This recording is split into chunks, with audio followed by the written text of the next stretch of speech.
Well, those who accuse us, I would ask them why they actually don't support M23 themselves, including AFP, as a journalist. Why don't you support M23? Or why is the question, you support M23 or you don't support M23? First of all, what is M23? M23 is an organization born in and out of Congo. That's number one. Number two, these are Congolese.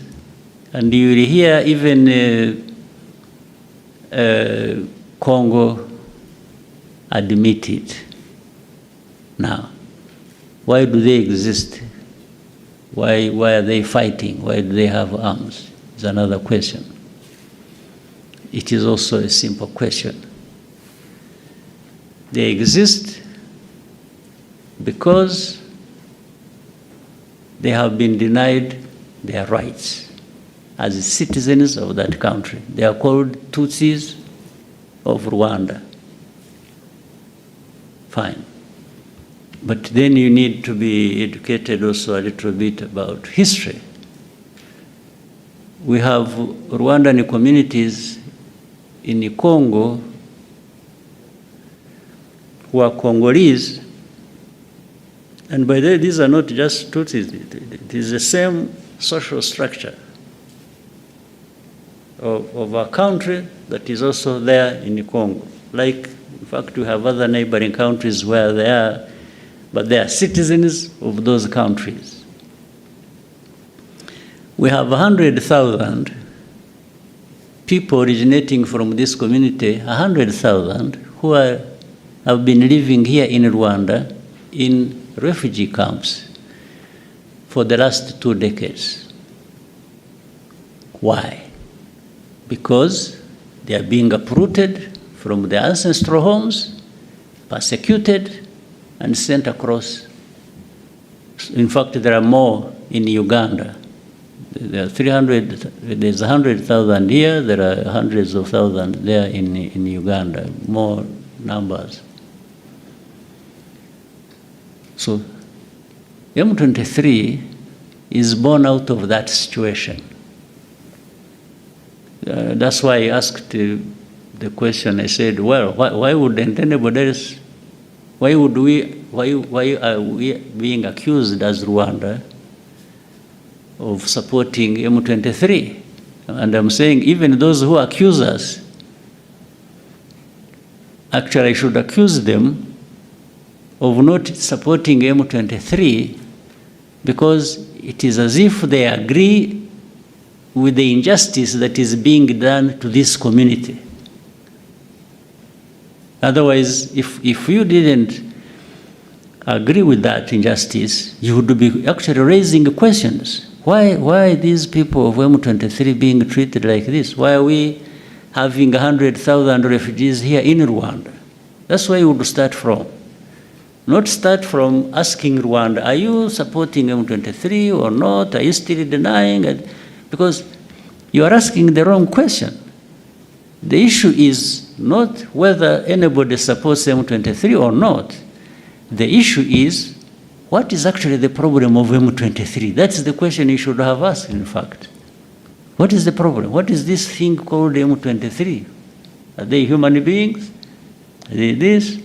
Are they Rwandans? Are they Congolese? Are they that? Why? Why do they exist? Why do they even have arms and are fighting in their own country? This is the right question that I should be asked.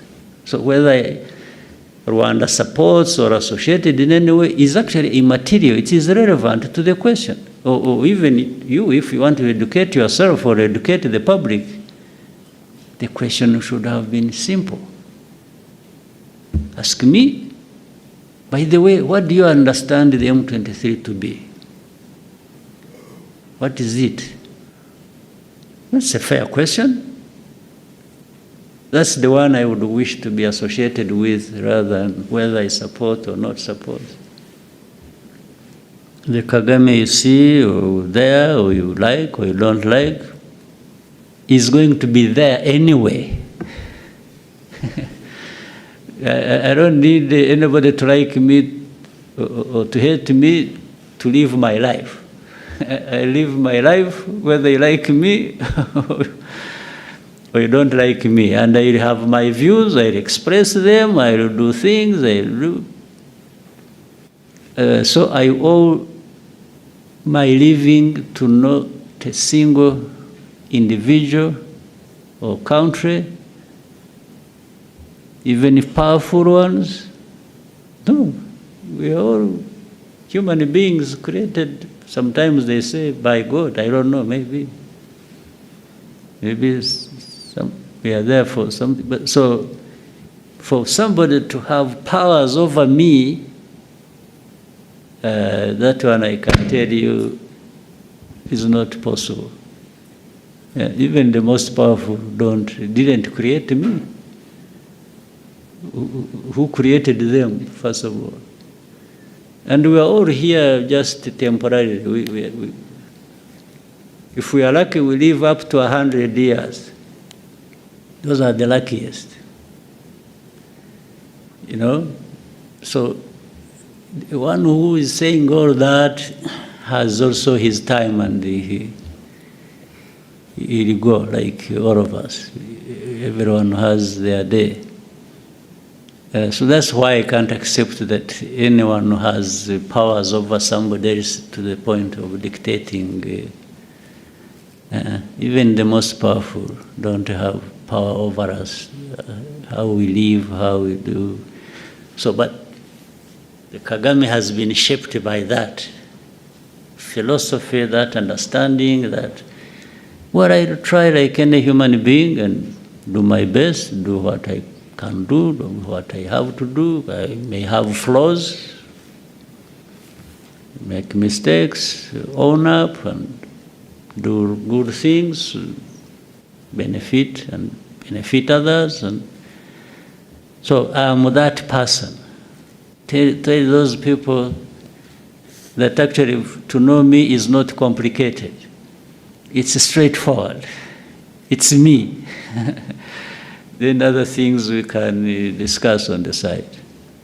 On the situation in the Eastern DRC, 4 additional South African peacekeepers lost their lives in the continuing conflict in Goma.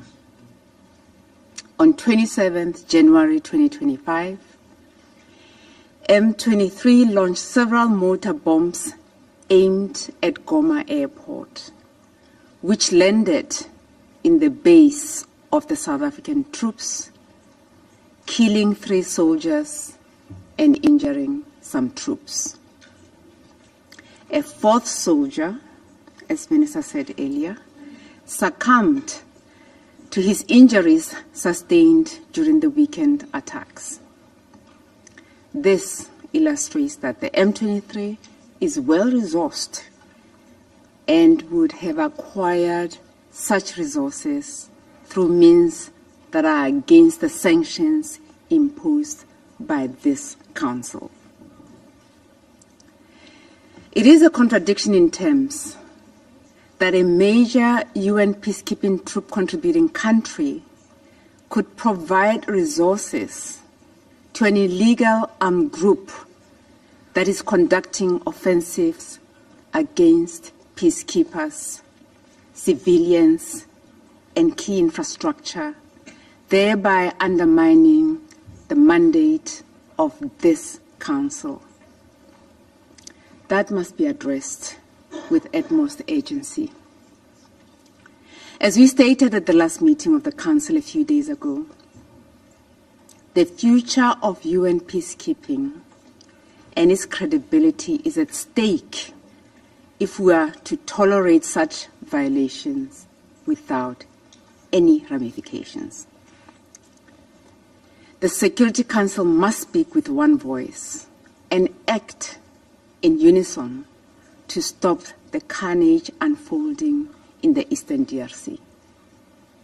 Unfortunately, a press statement of the Security Council, while sending an important political message has proven to be insufficient in the current situation. Consequently, South Africa would like to highlight the following issues. Firstly, the UN needs to, as a matter of urgency, provide additional support to MONUSCO in order to reinforce operational positions. This is to ensure that MONUSCO can fulfill its primary mandate to protect civilians.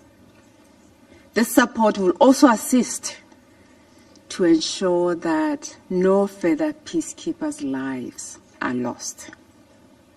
Similarly, a stronger consideration must be made to bolster the support that MONUSCO provides to the South African Development Community Mission in the DRC, SAMI DRC. Both missions, have the primary responsibility of protecting civilians and key civilian infrastructure. They are instrumental as long as armed groups remain active in the Eastern DRC. Secondly, we remain concerned about the worsening humanitarian situation with millions of people in need of humanitarian assistance. There is a need to ensure that appropriate conditions are created for humanitarian aid to reach people in need across Eastern DRC. All parties to the conflict must uphold international humanitarian law and human rights law. Thirdly, we reiterate our call for the resumption of negotiations under the Rwanda process. South Africa's President Cyril Ramaphosa held a telephone call with President Kagame of Rwanda yesterday to discuss recent developments in the Eastern DRC and the escalation in fighting that has resulted in the deaths of many peacekeepers, including South Africans. The two heads of states agreed on the urgent need for a ceasefire and the resumption of the talks by all parties to the conflict. Accordingly, South Africa recognizes the significant strides made by President João Manuel Gonçalves Lourenço of Angola in facilitating peaceful resolution of the tensions between the DRC and Rwanda. We urge parties to recommit to these talks and address all outstanding issues amicably to allow the region to return to peace and the restoration of the political rapprochement and good neighborliness.